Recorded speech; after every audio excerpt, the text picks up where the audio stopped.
Justicia de México se niega por tercera vez a repatriar a El Chapo Guzmán. Estos son los argumentos con los que pretende seguir la defensa del El Chapo Guzmán para repatriarlo desde los Estados Unidos hacia México. El regreso de Joaquín El Chapo Guzmán a México se hace imposible para la defensa del narcotraficante.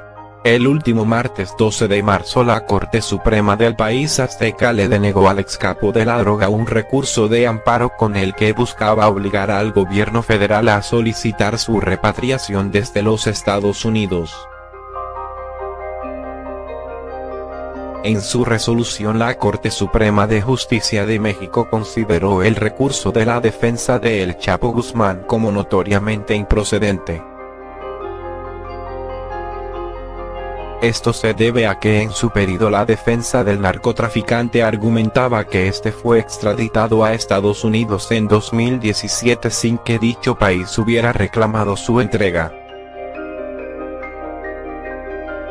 Este sería el tercer recurso de la defensa del ex líder del cártel de Sinaloa. En febrero de este año la misma Corte Suprema de Justicia de México ya había desestimado otros dos pedidos para declarar ilegal la extradición de El Chapo hacia los Estados Unidos. Con la suerte en contra, Joaquín El Chapo Guzmán se encamina a la cadena perpetua luego de que el juzgado de Brooklyn lo declarara culpable de los 10 delitos que se le imputaban. Se sabe que en junio de este año el tribunal le dictará la sentencia. Joaquín El Chapo Guzmán podría cumplir condena en una de las cárceles de máxima seguridad más estrictas de los Estados Unidos. La llaman la copia del infierno y una de sus principales características es minar la salud mental de quienes están recluidas en ella.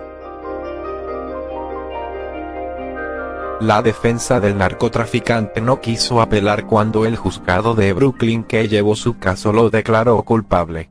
Ahora mueve sus mayores recursos para regresar a México. Esa sería una de las principales razones que lo motivó para denunciar al exmandatario Enrique Peña Nieto.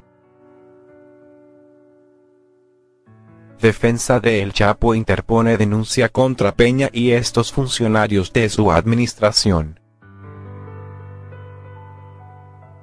La defensa en México de Joaquín El Chapo Guzmán interpuso una denuncia penal contra el expresidente Enrique Peña Nieto y funcionarios de su administración, por supuestas fallas en el proceso de extradición del capo sinaloense a Estados Unidos. De acuerdo con información de El Financiero, el abogado José Luis Mesa agradeció el apoyo que el gobierno de Andrés Manuel López Obrador brindó a la familia de El Chapo Guzmán en trámites legales para que puedan visitar al ex líder del cártel de Sinaloa en la prisión de Estados Unidos donde se encuentra. Asimismo, Mesa detalló que la denuncia penal presentada es contra Peña Nieto, así como el exsecretario de Gobernación, Miguel Ángel Osorio Chong, el exsecretario de Relaciones Exteriores, Luis Videgaray, y el extitular de la PGR, Raúl Cervantes, así como el excomisionado Renato Sales Heredia. El abogado de Guzmán Loera señaló que la denuncia es por los perjuicios causados a su cliente al ser entregado de manera indebida e ilegal a Estados Unidos, violando la Constitución y los amparos que continúan vigentes y violándose también los acuerdos de extradición entre México y el país norteamericano. Mesa indicó que la actuación de los exfuncionarios podría derivar en la comisión de delitos como secuestro, abuso de autoridad, responsabilidad oficial y los que resulten. Este es el primer paso. La semana entrante vendremos a ratificar la denuncia. Inmediatamente serán citados todos y cada uno de los denunciados para que comparezcan a declarar. El demandante presentó 2 cartas como prueba de entrega-recepción que el gobierno de México extendió a representantes de la Embajada de Estados Unidos en México, donde presuntamente quedaba claro que se entregaba a El Chapo para ser juzgado en el sur de California, es decir, San Diego y El Paso, Texas, por lo que al llevarlo a Nueva York se violentó el tratado de extradición. Recordó que la ley de extradición y tratado de extradición México-Estados Unidos refieren que si en 60 días no es presentado ante la autoridad correspondiente el extraditado, en este caso el Chapo Guzmán, debió quedar en libertad en forma inmediata. Ya han pasado 2 años y no está en libertad, agregó. Destacó que con las cartas de entrega-recepción, el actual gobierno de México puede exigir la repatriación del Chapo Guzmán. Porque los capos narcos como Pablo Escobar y Joaquín El Chapo Guzmán son una especie en extinción. La caída definitiva de Joaquín El Chapo Guzmán augura una nueva época para el narcotráfico, con organizaciones más fragmentadas y menos capos con fama de todopoderosos como él o Escobar, anticipan expertos. La lista de similitudes entre el colombiano Pablo Escobar y el mexicano Joaquín El Chapo Guzmán puede ser asombrosa.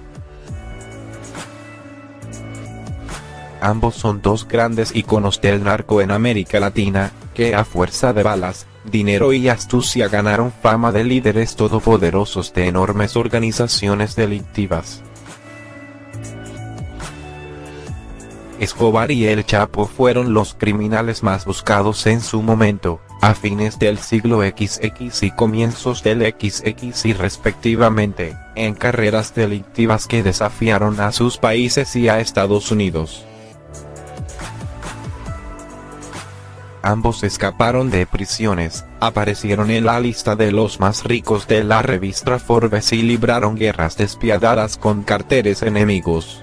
Sus historias son recreadas hasta hoy en libros, documentales, series de televisión. Pero hay algo más que los une, según expertos. Escobar y El Chapo son el prototipo de un capo que difícilmente continúe tras la muerte del primero en 1993 y la casi segura cadena perpetua que enfrenta el segundo en Estados Unidos. Es una especie en extinción, dice Juan Carlos Garzón, director del área de dinámicas del conflicto en la Fundación Ideas para la Paz, en Colombia, V grande C Mundo.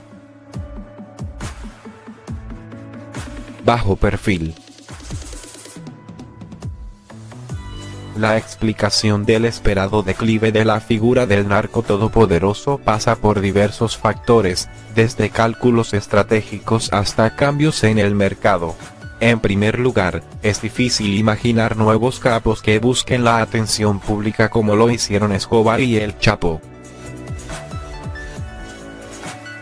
Volverse figuras célebres contribuyó a crear las leyendas de ambos, pero también los expuso a una cantidad creciente de problemas. Escobar llegó a intentar una carrera política, fue representante suplente en el Congreso, y eso llevó a la prensa a investigar quién era realmente. Tras perder su escaño, ordenó asesinar al ministro de Justicia, Rodrigo Lara Bonilla, y al director del diario El Espectador, Guillermo Cano, y entró en guerra con el Estado colombiano. Respecto al Chapo, que fue arrestado por última vez en enero de 2016 poco después de conceder una entrevista a los actores Sean Penn y Kate del Castillo, sus abogados admitieron en su reciente juicio en Nueva York que disfrutaba de la publicidad.